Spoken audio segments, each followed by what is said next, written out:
Welcome, and it's a pleasure to have you here for another segment of CLG Viewpoint, segment 16. It's Monday, February the 10th, 2025, and I am Cindy Lorraine Grace. Today we are going to cover healthy benefits of celery juice, Wikileaks exposes Internews, Putin orders direct health care for the homeless, Shellfish harvesting still off limits after month-old spill at BC Fish Farm. And today's inspirational soul of light is Confucius. This week's segments will be from Monday to Friday. Each segment I start with a clearing, a sage clearing. This is the herb sage. It clears out all negative energy and leaving each segment with a positive energy. Only divine love and divine light is allowed here. To all low energy entities, you are healed, forgiven, enlightened, and sent back to your perfect place, and escorted by my spiritual guides, and so it is.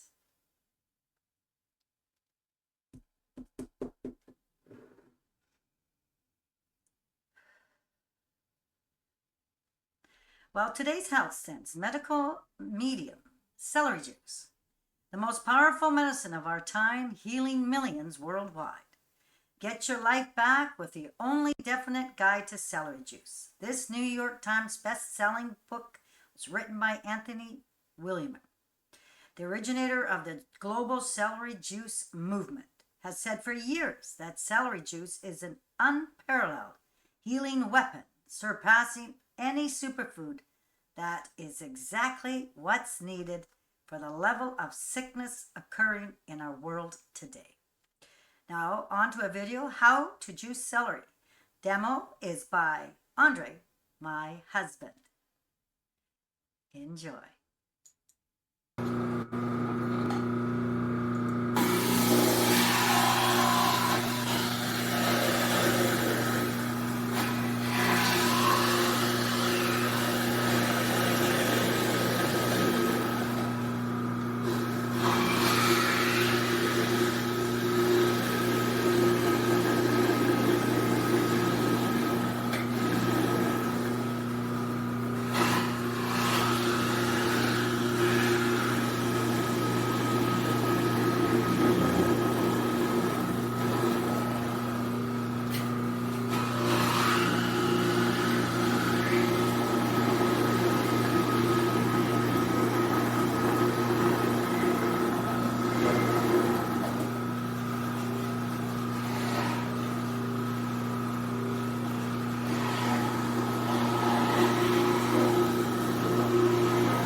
Two cups.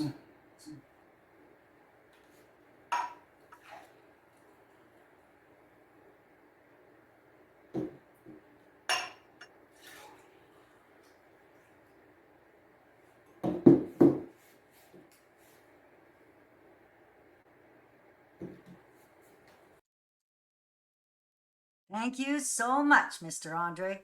Every day, he makes me a glass of celery juice, and it's absolutely fantastic. He's lost over 12 pounds in the matter of 2 weeks, and it's quite delicious. Something to think about. Now, on to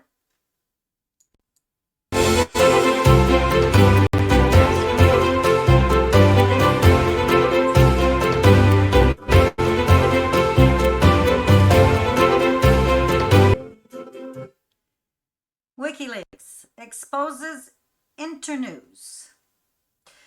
USAID-funded media machine behind global influence. Sputnik News, February 8, 2024. The infamous U.S. agency funneled nearly $500 million to Internews Network, a non-profit deeply involved in media operations all over the world, WikiLeaks has revealed. In 2023 alone, it collaborated with 4,291 media outlets, produced 4,799 hours of broadcasts, reaching 778 million people, and trained over 9,000 journalists, operating in 30-plus countries. It has key offices in the U.S., London, Paris, and regional headquarters in Kiev, Bangkok, and Nairobi, and that is capital I, capital N. But there's more to the story. Founded in 1982, Internews claims to help media outlets achieve financial sustainability and promote, quote, trustworthy information, close quote, a mission it pursues with hefty U.S. government funding. By 2023, the organization had partnered with nearly 4,300 media outlets, trained thousands of journalists, and simultaneously supported social media, yes, censorship initiatives.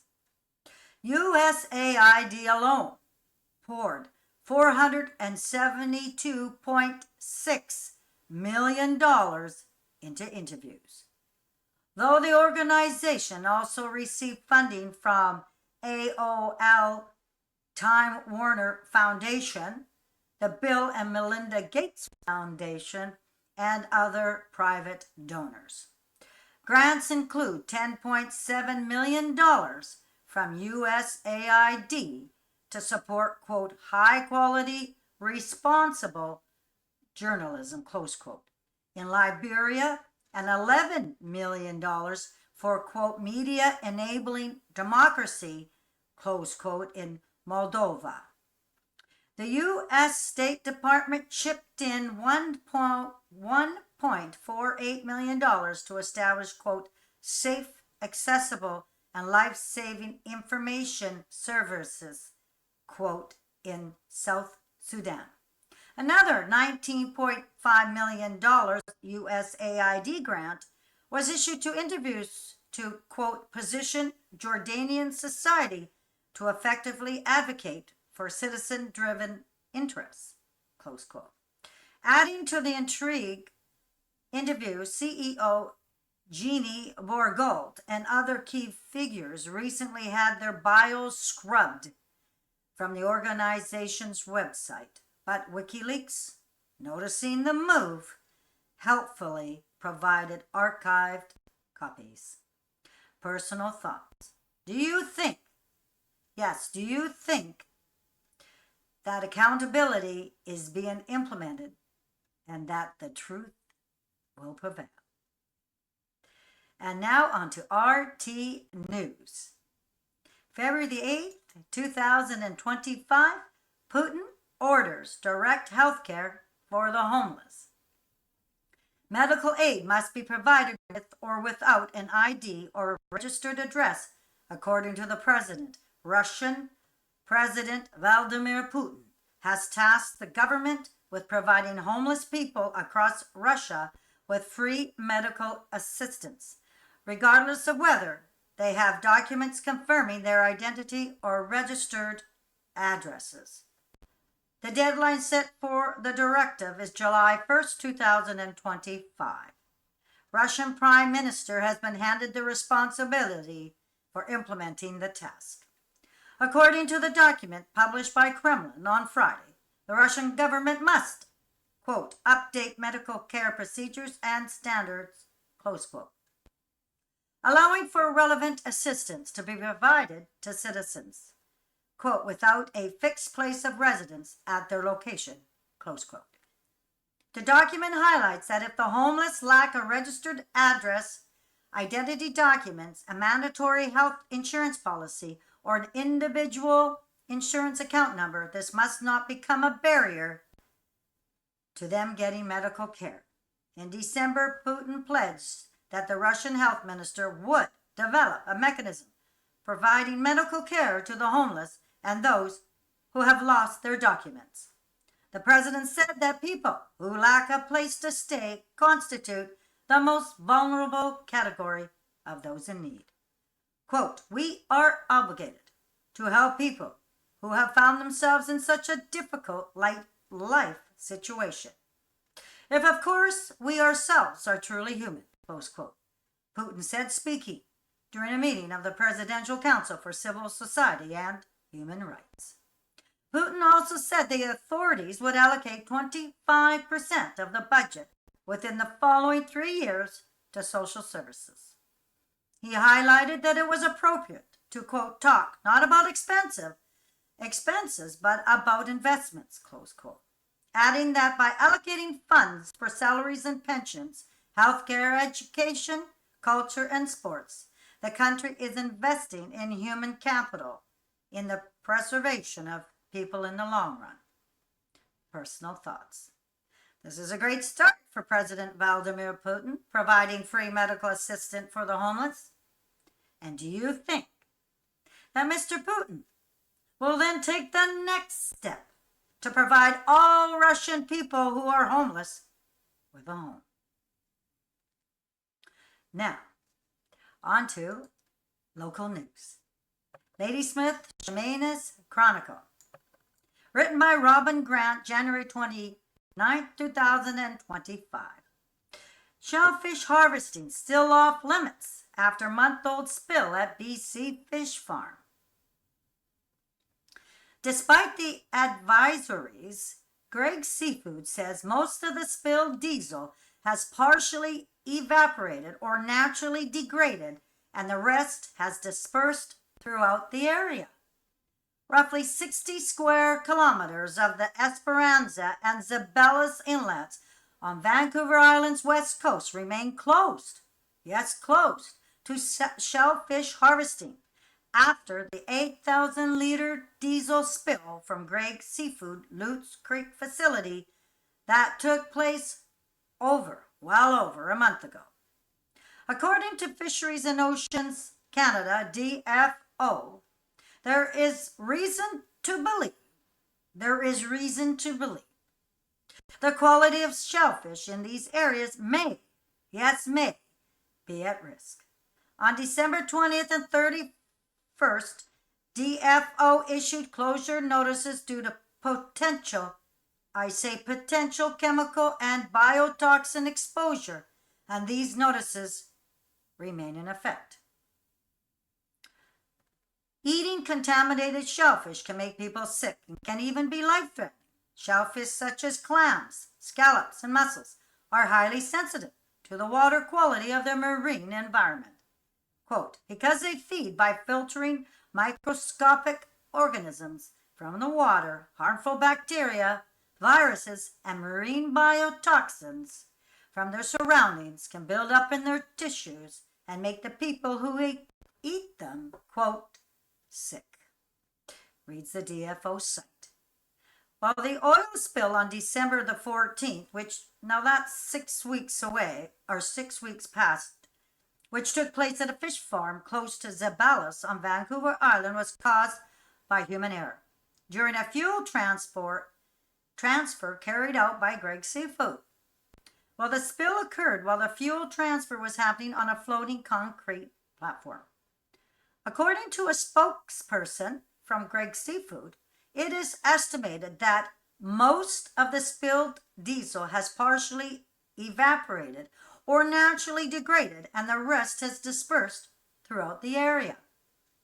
Quote, "Experts working with Unified Command have completed shoreline cleanup assessment technique surveys of the area and have only found small, isolated patches of sheen within shoreline sediments near the release location," close quote. said the spokesperson in an email. The company also confirmed that it tested fish at both farms in the area for any impact from the diesel, and the lab results have, quote, confirmed there has been no impact to salmon at either farm, close quote. In 2021, Cermak Canada was fined $500,000 for spilling approximately 522 liters of marine diesel into the Ocean Campbell River. Well, the incident occurred on March the 4th, 2017 on a Cermak farm near the Birdwood Group Islands in Raleigh Passage off the east coast of Vancouver Island. Well, the farm has since been decommissioned. The Great Seafood oil spill that took place on December 14th is currently under investigation by DFO Conservation and Protection Fishery officers. Personal thoughts. The company has also confirmed that it tested fish at both farms in the area for any impact from the diesel, and the lab results have, quote, confirmed there has been no impact to salmon at either farm, close quote.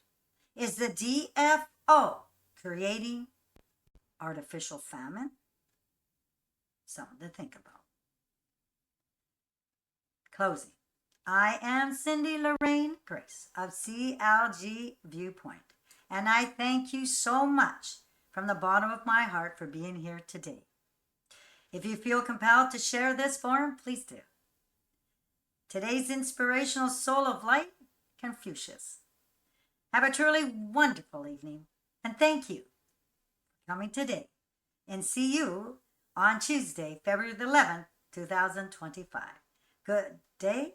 Until we meet again, enjoy Confucius and his spiritual quotes. And so it is.